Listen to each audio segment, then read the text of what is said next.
think we're good to go. Just checking in on everything. I like to start these lives a little bit more low-key, I guess. But it appears people are being notified that I am going live, although it doesn't ever notify me. Maybe I don't really need to know myself that I am going live, but we are here. So, yes, what is going on, everybody? Welcome back to another Rugby Muscle podcast. I'm your host, as always, TJ, and today we are going through the lives here on the Facebook group, facebook.com/groups/Rugby Muscle, or Rugby Muscle. If you just type in Rugby Muscle Athletes on Facebook, you will find the page there. I would like to begin by asking everybody who is on the group, who is watching this video live, thumbs up to help it get into everybody's feeds. And if you have a question, as usual, let me see if we can do this. If you have a question, put the questions in the comments below and they will be answered. We've got a few questions that are probably going to be in depth that I will run through today, but we've also got a little bit of space if we want to utilize the full 45 minutes that I plan on going for. If we don't, I'm absolutely fine with stopping them short. I think those shorter sessions that I've been doing, particularly with the Rugby Muscle Applieds, have been appreciated, so we can absolutely do that. But you know, it's okay. I mean, people watching on YouTube will know by now how long this Q&A is going to last. That is my air conditioning unit going really loud. Let's turn that off, shall we? If people watching on the YouTubes will know, don't forget to subscribe. Make sure you're subscribed to the Rugby Muscle YouTube channel. We are going to start to do 4 videos a week going forward, with strength coaches react, a Rugby Muscle Applied, an interview, and these live Q&As each and every single week. Let me see if there's anything else I was supposed to plug. There's not. I'm just going through all the different scenes now. So, as usual, we've been asked a few questions already. I think I've got 5 or 6 pre-prepared. I think that, well, I haven't read through them too much at all.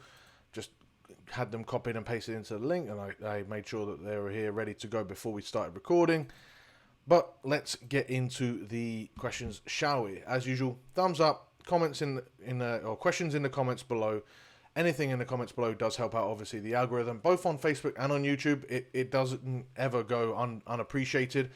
I enjoy hearing what you guys have to say, and I enjoy being able to get some feedback, even if it is trolling or just saying helping the algorithm. It means that you are at least paying a little bit of attention to these Q&As. But as things go forward, we might start to slowly but surely wind these down, either make them shorter, less frequent, or only available to Team Rugby Muscle members only. And we might formally start to introduce another way of having opinions on the high level rugby, and some sort of Premiership rugby, or Super Rugby, or international rugby each week as they go throughout the year. We'll see how it goes. Obviously, this week, Six Nations sort of let down a little bit by the fact that Scotland lost when they should have absolutely won that game. It goes to show how good it's, even if you play really good rugby, it's Scotland are now at the point where they shouldn't be like triumphant losers. They've beat England at England. They fully deserve it. It wasn't like a snatch and grab. It was a comprehensive beatdown of the England team, and so they should be very, very, very disappointed to lose at home to Wales, when Wales didn't really look up to much. They just had those 2 moments of genius from Rhys Samet, where he shows why pace in international rugby and all levels of rugby is something that is that gets you so far, it can really that won them the game. His pace. So yeah, interesting to see that Italy still look to play a bit they played good attacking rugby against England. If not, they just didn't defend too well. But I think that might suit them to play against Ireland and Wales. I think that they might be able to pull off an upset against one of those 2 teams. I don't see them beating Scotland because, again, attack versus attack, probably Scotland have them. But I do see them I'm going to call it. They're going to beat either Wales or Ireland. I'm going to call it now. I might sound like an absolute fucking helmet by the end of the Six Nations once they lose to everybody. But, live by the sword, die by the sword. That's why my Super Brew predictions are pretty terrible. And my fantasy rugby is also kind of terrible. I do like to think I've got an insight, but I like to, at least try and shake the boat a little bit. And give not just the standard predictions and things. I'll try and have a little bit more of an insight into this stuff. The French beat Ireland, but like those 2 tries that they scored are absolutely pathetic defense from Ireland. I'm so disappointed by like what they did there. Like they should have won that game just by being consistent and by having a good defense, which they had throughout the game. Except they managed to butcher in defense a 7-on-2. Essentially, they had 7 defenders or something, and maybe I'll make a video about it. But it was like the try from Olivon. There's no way he should have got the ball. That was absolutely atrocious defense. No excuses. And with that out of the way, let's get into the actual questions on the Facebook group that we've received. First one we'll start with is Nigel, who says, I want to get lean without losing too much muscle, and how do I work conditioning into my strength training? So this one was from when he applied to join the group. I think if you haven't seen the old Rugby Muscle Applied videos, I would search in Rugby Muscle Fat Loss. We've done a whole 4-part series, I believe, on fat loss for rugby players. That would be your best sort of bet. But cliff notes on that is like, I think, first and foremost, actually, cliff notes to this question, losing muscle whilst losing fat is such a non-starter of an issue, I think, for most people. The only people it really matters to is like bodybuilders who are trying to lose fat to the point where they're at like 2 or 3% body fat percentage, where, their skin on their abs is like the same skin on the back of your hand, right? It's there's no fat there. The whole of their body, it's that little fat. Like you can see striations in their glutes. That's what bodybuilders aim for, right? That's not the level most people want to lose fat. If you're going that lean, you're probably going to risk, you have to diet for so long or so like aggressively that you're probably going to lose a little bit of muscle along with that. And so you're trying to put in every strategy in place to avoid that.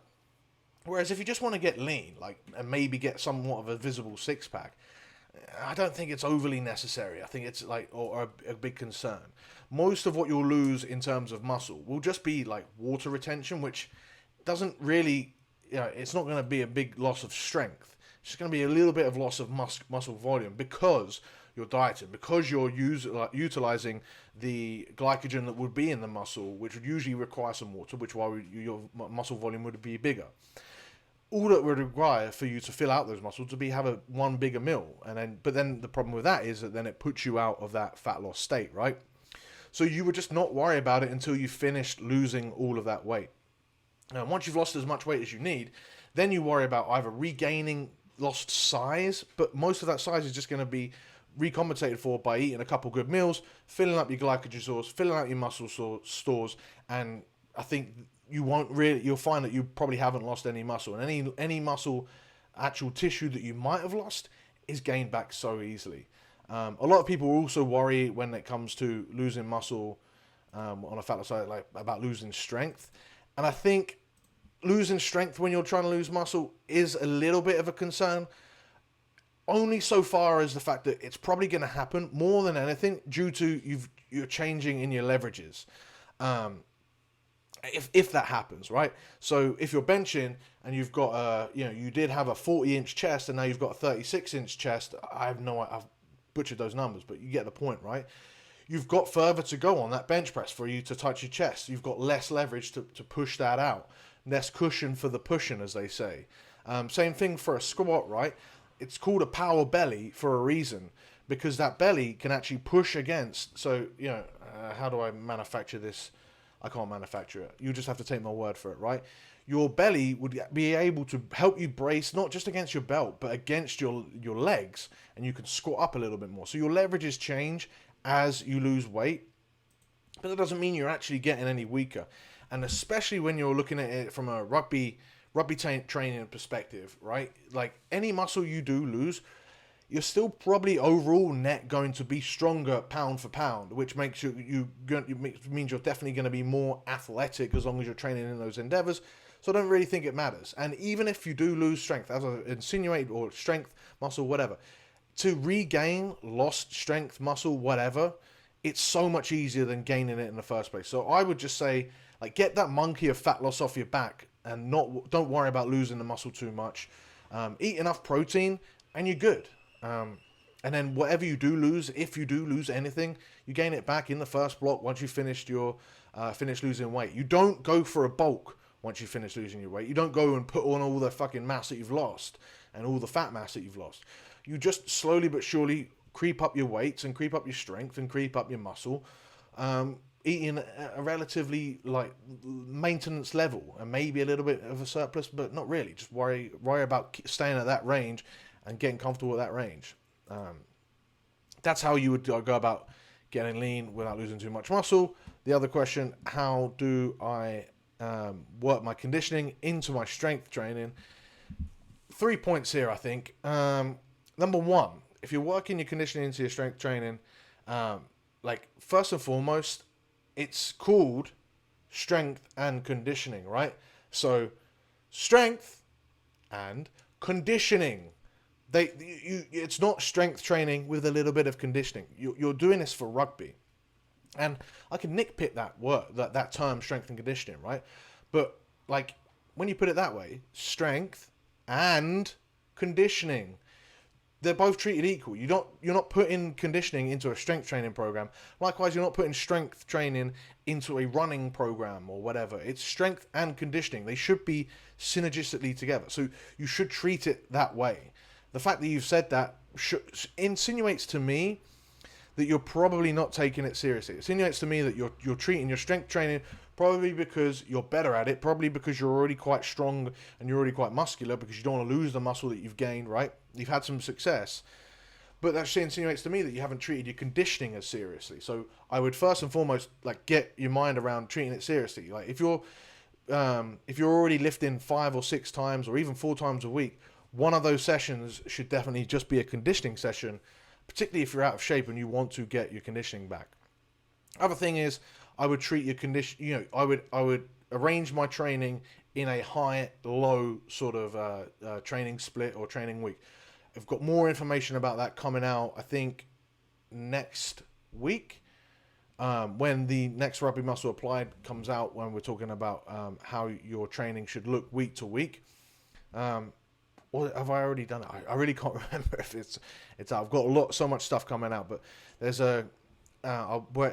arranging your training week is the video, and I'll talk about how you should have your high stress days, your low stress days, and if you're putting a lot of your effort into your strength training, then put your conditioning on your low stress day and just do aerobic work, and that's going to be low fatigue to allow you to recover from your strength training and be ready for your next strength training. But it's also going to drastically improve your conditioning. Like, we don't want to be doing high intensity stuff in between strength training workouts that really are important to us. And then the last question, or the last point of the 3 points I'm trying to make here, would be to make sure that you're like understanding how strong you need to be. Like, if you're already strong enough, like, not only should you you should flip that question on its head. Like, if you're strong enough but you're nowhere near fit enough, then, like, mate, absolutely, that should be the other way around. You should be fitting in some strength training into your conditioning program, because conditioning is the thing that you need to be doing. Your strength is already where it needs to be, or at least closer than your conditioning needs to be. Put the emphasis on the conditioning, get that up to speed, then sort of, go back. You should maintain your strength on, 1 or 2 sessions a week. Should be easily able to maintain like a decent strength level, or not have it drop off so much, if it drops off at all. Particularly if you're doing like real high intensity conditioning as well, where you would do high intensity bouts with long rest periods. You're gonna be able to keep your strength doing that stuff and train with weights a couple times a week as well. So treat it seriously. Utilize a sort of high-low mindset and split, and figure out like how strong do you need to be, and if you're already strong enough, Look at just doing, like, look at conditioning being your main focus. Hello to everyone on the live stream. We have a thumbs up. I was supposed to put a new thing where I can put the questions in this below, but look out for that next week. Maybe we'll be doing it then. We do have a question on the live stream, so let's get to that straight away. He says, as someone is trying to get leaner and get bigger personally, what are your thoughts on a lean gain versus a traditional bulk cut? Bulk cut as a cut bulk, I guess he means to say, as an overall muscle, as an approach for overall muscle gain. Okay, so I think I'm not a fan of lean gain until you're already lean enough. Most people that get stuck in bulk cut, like bulk cut is the most productive way you should train. Like if you're trying to lose weight, but you're doing everything in your, like, you still should be doing everything in your power to, you know, keep your muscle, keep strong, do everything else as I said, but you should also, you know, but the primary goal is to lose weight. You're probably not going to be able to gain muscle, and you shouldn't worry about gaining muscle. You should worry about getting that monkey off your back or getting your fat loss done. Likewise, if you're trying to bulk and you're trying to lose fat at the same time, it's like trying to ride your bike with flat tires. Yeah, if you're trying to, like, you can do it, but you're just completely hamstringing yourself by the fact that you're trying to, you know, both of which are hamstringing each other, right? If you're trying to gain muscle, you need to give your body the calories, the rest, and everything that it deserves, that it needs to grow. Any fatigue that you get needs to be around the muscles and around repairing those muscles and helping you grow. Likewise, when you're losing fat, right, you need to be in that deficit. So the fatigue should be from not the muscles being like wasted away, but should be from you overall having less energy coming in than you have, you're using on a daily basis. Therefore, you then lose fat. If you're trying to gain muscle, it's like you can see how they're complete opposite ends of the spectrum, right? That doesn't mean that you have to eat nothing in order to lose fat and expect that you're going to lose a ton of muscle. See the last question before. And it doesn't mean that you have to eat 5 pizzas every day to gain a little bit of muscle. No.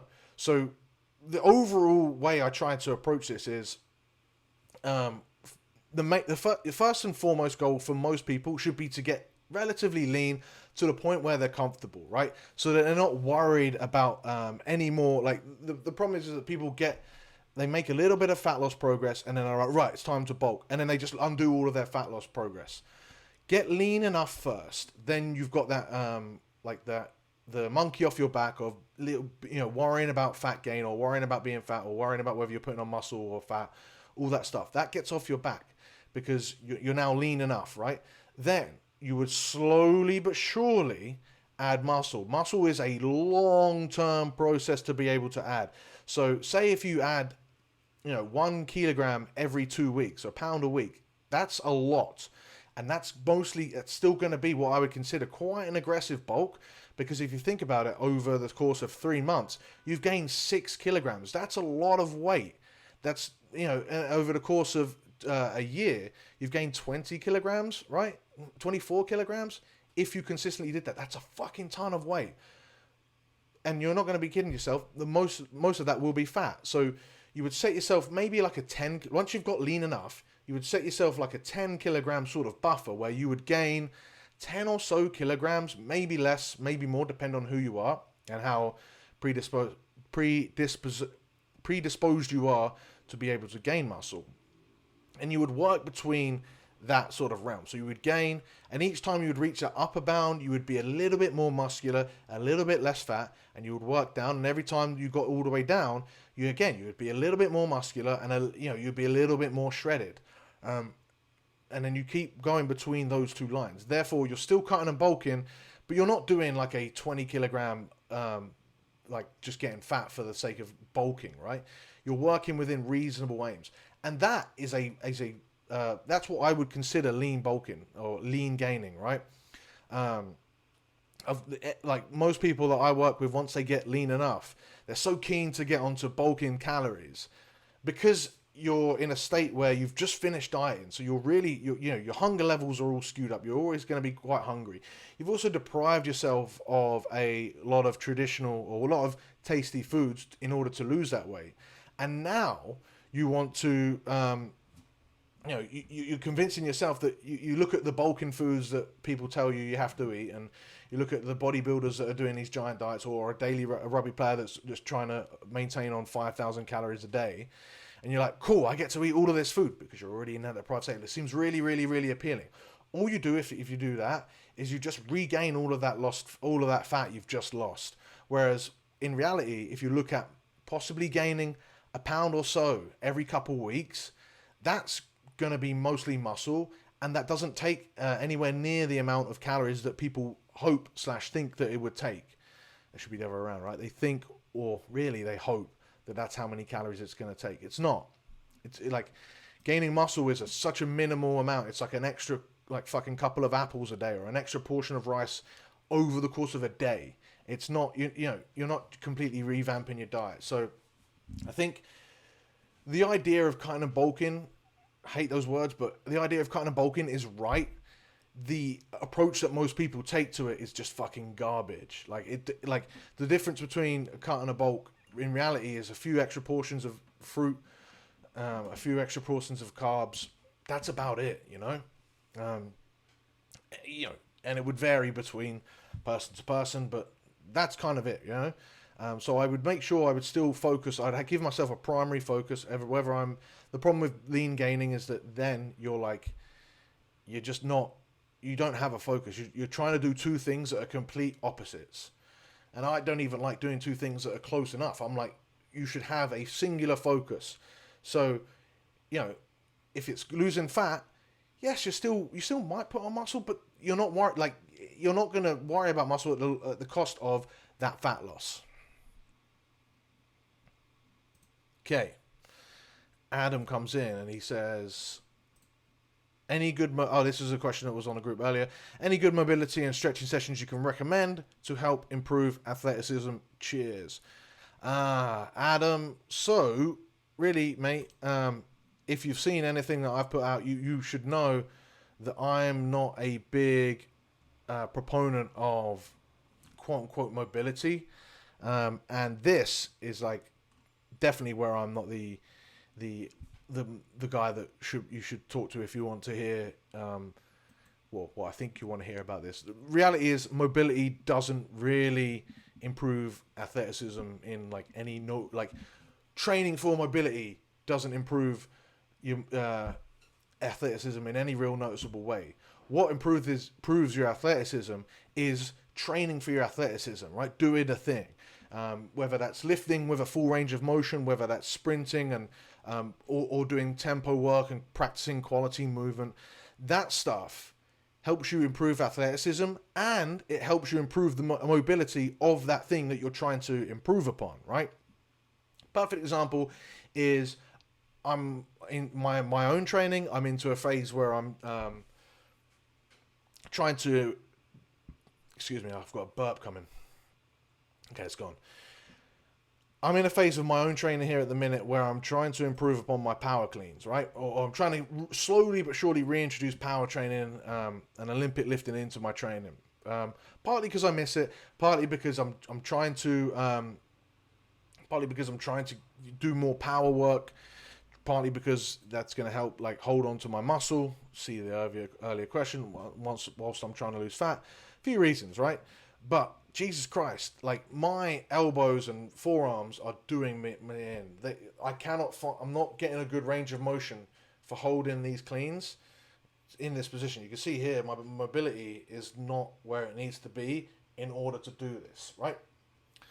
My solution to be better at this is to get into this position and do fucking front squats. The weight will hold my arm there into the right position.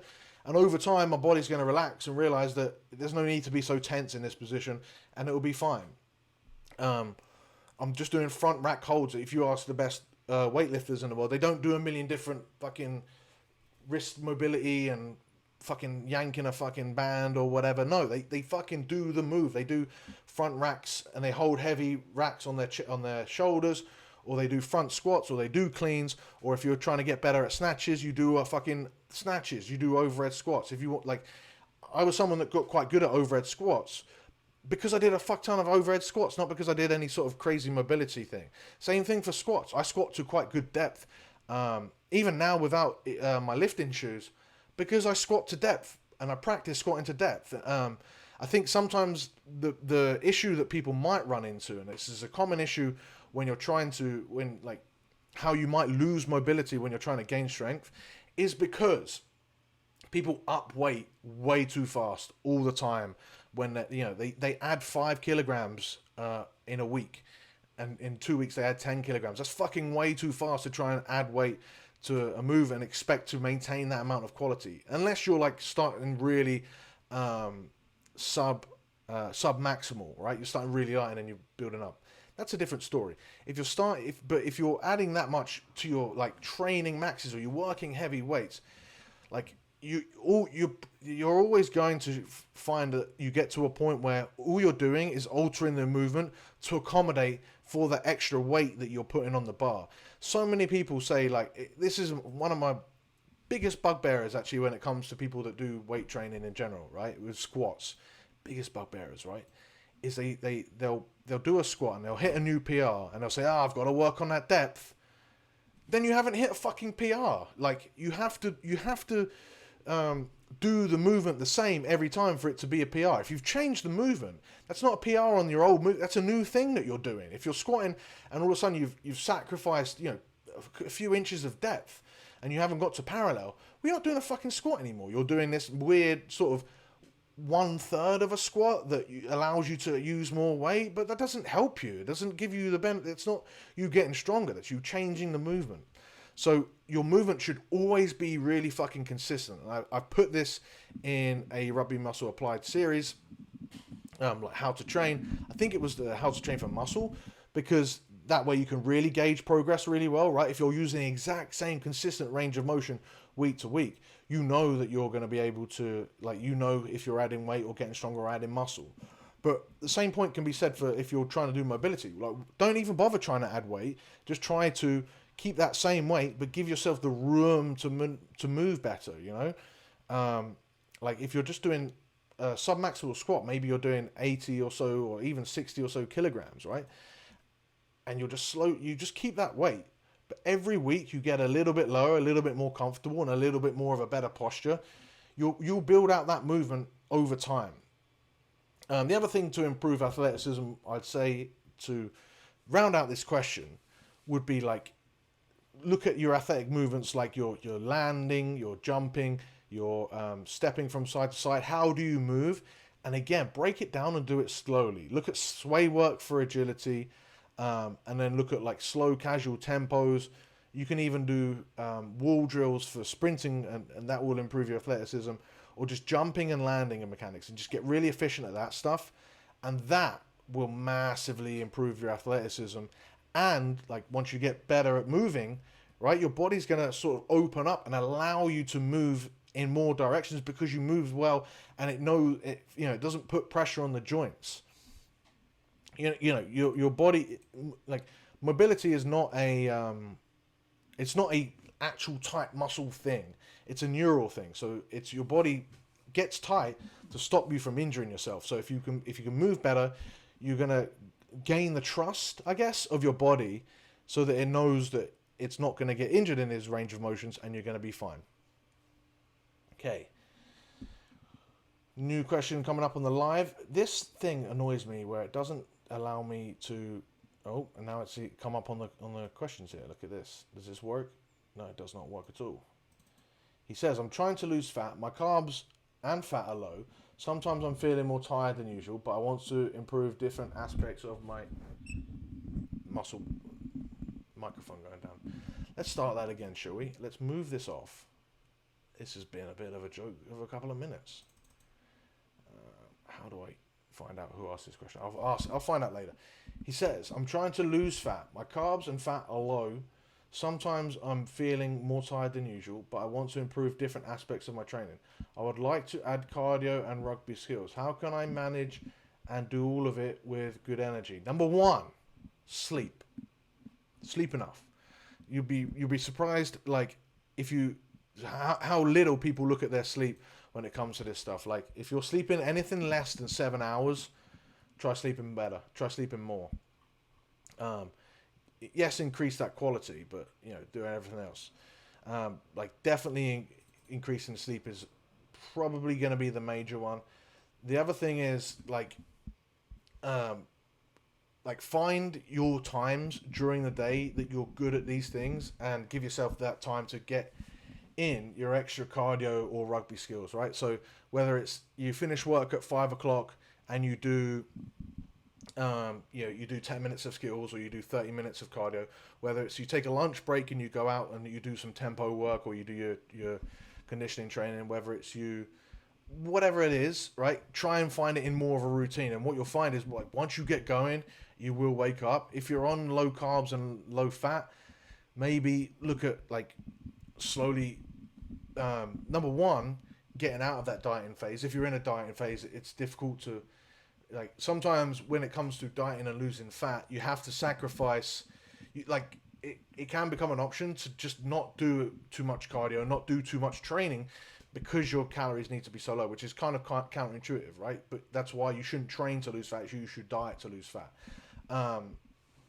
If you're trying to find extra time to do it, it would just be either on your rest days or around, like, your working day. So either in the evening, or just the more you make it routine, the more you'll not just teach your body to find the energy, but the more you'll just get going. And you'll usually find that once you start going, like, after 5 or so minutes, you'll have enough energy to get through that session, particularly if it's just, like, low level conditioning and low level skill work. Like, you'll have the time to do that.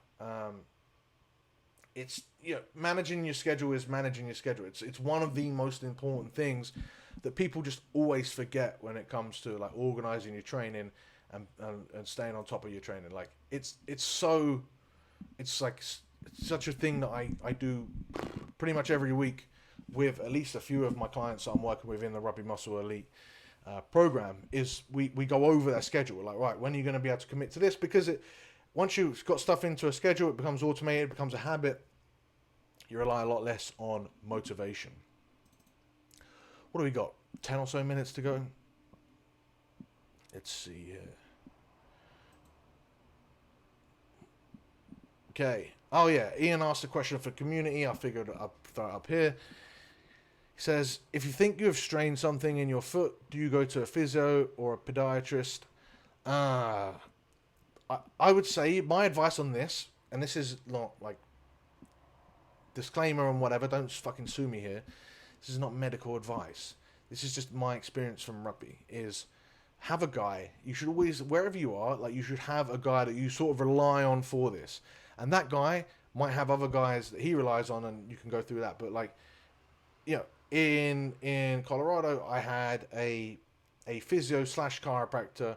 Actually, I had a physio / chiropractor in Bahrain too. In America before, in Poland, and somewhere else I had, like, a team doctor.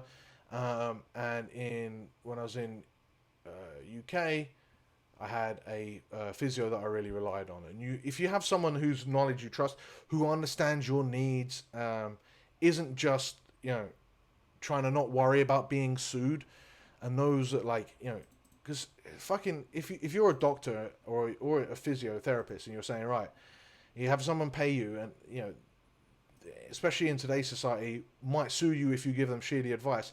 They're just going to tell you to fucking stop playing rugby, because that's going to hurt you, But you're someone that wants to play rugby. Even if you're hurt, you want to find ways around injuries. You want to do all this sort of stuff. You want to find ways to train, do all this sort of other sorts of things to, increase your injury risk, but increase your sort of satisfaction of life.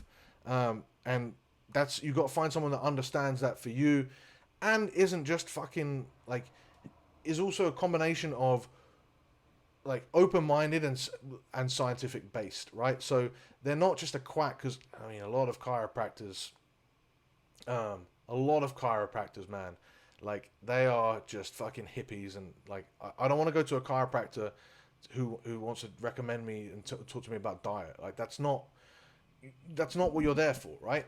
Um, and because it's not quite a medical thing, it gets kind of bad. But if you get good chiropractors or good physiotherapists, you know, you've then got someone that understands your needs and understands science and can actually help you out, but is also open-minded enough that they might try other things that you know, doctors and other people might not be willing to give a shot. So yeah, have a guy would be my advice on that one. Next one, we've got enough time to rattle through two more. Samuel asks, I lack focus, lack consistency, lack knowledge. Well, you've come to the right place to help out with this. Before we even get on to the... Oh, no, let's get through the question first. He says, I want to know how much weight I must put on, how much weight I must lift as a halfback, how fast I should be, how many times in a day or a week I should be training. I want to build muscle at the same time, be faster. Is it possible? Okay, so all of those, except the very last question, I'm going to file and put to the side and say, just go through the Rugby Muscle Applied series. That stuff is designed to sort of help you understand how to stay consistent, how to choose a focus.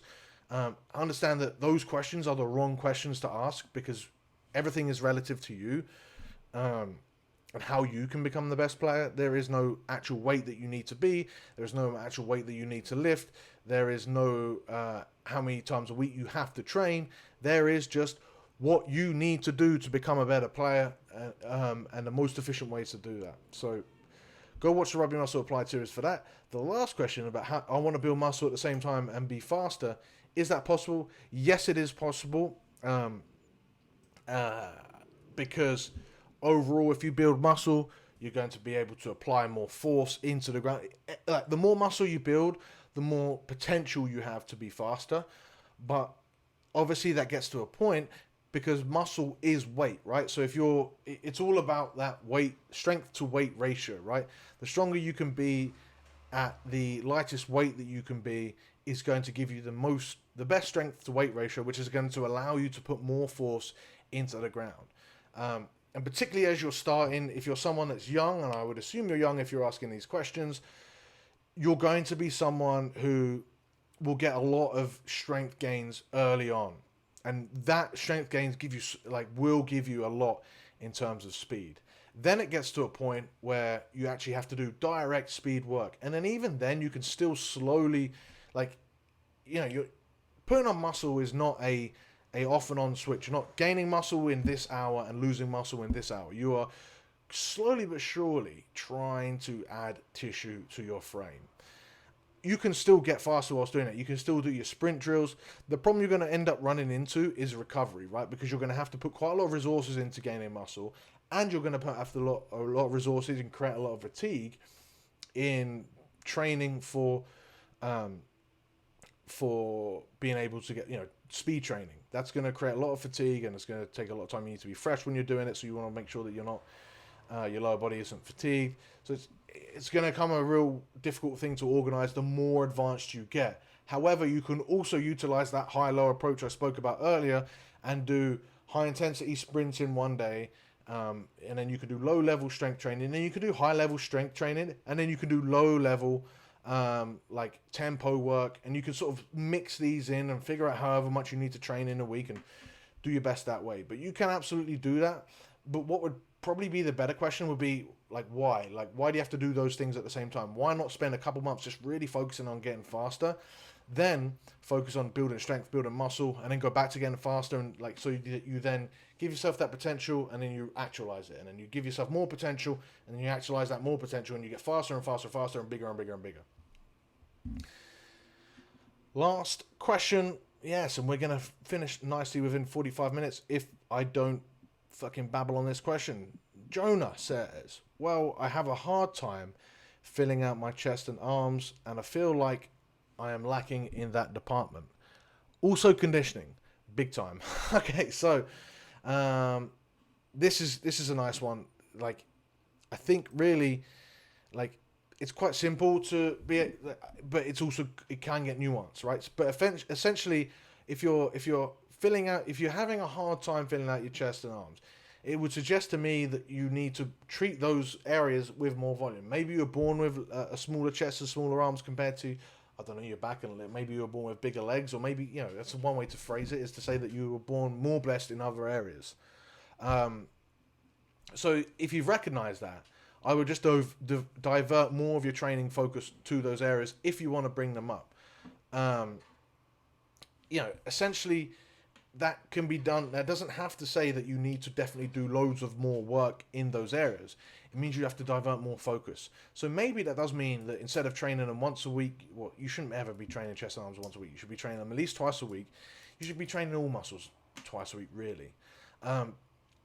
Maybe you actually train them 3 or 4 or even fucking 5 times a week. That's entirely possible to be able to do. Maybe that frequency helps. Maybe going to that frequency sort of hurts your elbows and it doesn't quite work out, which obviously would mean that, and you wouldn't just take the same session that you were doing like only once a week and do that 5 times a week. You would split it up, right? But then because you're a fresher each day, you'll be able to lift overall more load or more weight, which would increase your overall volume because you're lifting more weight. And therefore, you'll be able to, hopefully, gain a little bit more muscle. Sometimes it doesn't quite work out like that. So then maybe you have to tweak the movements. Maybe you haven't found the right movements. Maybe you've been doing nothing but bench press, barbell bench press, and straight barbell curls. Maybe that hurts your elbow so much that you can't use too much weight. Maybe you find it awkward or it just doesn't work for you. Maybe your shoulders completely take over whenever you're doing this straight barbell stuff. So instead, look to maybe utilize machines. Maybe look to utilize push-ups. Maybe weighted push-ups or dumbbells, whatever it is. Maybe you have to find different movements that work for those. So, and then you would also still then again try and ramp up the volume and see how you increase. Maybe it's your rep range. Maybe you're only doing sets of 5 and your chest and arms don't really respond well to that heavier weight. They would prefer you to work in more of a 10 to 20 rep range or even a 20 to 25 rep range in order to grow. And you would have to adjust the load and adjust your training accordingly. Overall, you're just going to be able to and the whole time, because you say I feel like I'm lacking in that department. That tells me that you're not overall, keeping too much data on yourself. You're not keeping track of your stuff. You're not what's the word I'm looking for here? It is not testing. It is, God damn it! How am I forgetting this word? Not analyzing, not managing. Recording is not the word I'm looking for, but the real word will come in a second. But if you're recording your training, if you're seeing how much what your data is, so maybe one week you lifted whatever and whatever and whatever, now you've got a baseline. Now you've got room to sort of adjust and see and go back and see what works well and what works well. It might take a little bit of effort, but it's going to be less effort than just questioning whether your chest and arms are smaller or whatever. And that leads me to the last point in this sort of overall answer in this question would be, you say your chest and arms are, you have a hard time filling them out. Compared to who, right? Who are you comparing your chest? Are you comparing them to the rest of your body?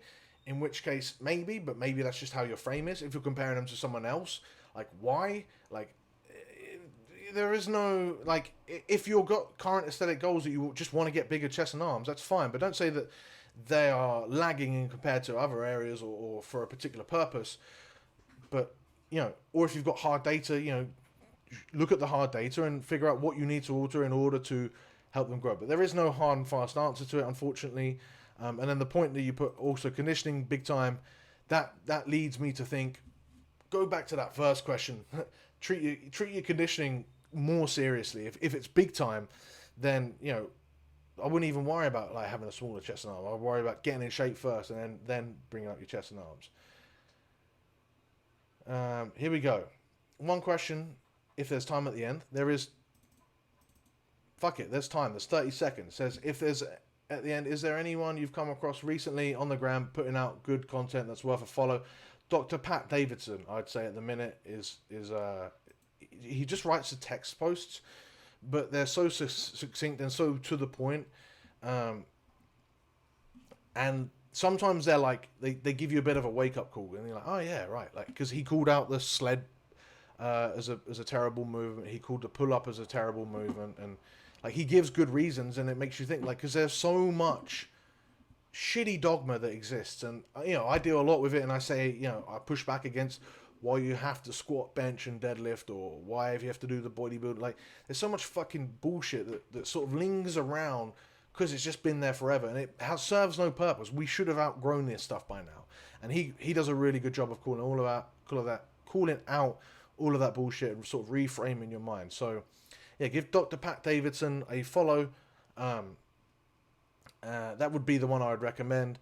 Make sure, if you're listening to this, you're following TJ_Rugby and at Rugby Muscle, because the Rugby Muscle channel has sucked at putting out content, but it will start to put out a lot more snippets from the interviews that I've been doing, a lot more snippets from the Rugby Muscle Applied series that I've been doing. So yeah, with those plugs, I will leave it there. Thank you guys so much for joining us on this fabulous Friday afternoon. I didn't even talk about my birthday, so give me a thumbs up. Let me know in the comments on the YouTubes below. Or give us a 5-star review on Apple Podcast if you want to wish me a happy birthday. Thank you guys so much for listening. I'll see you in the next one.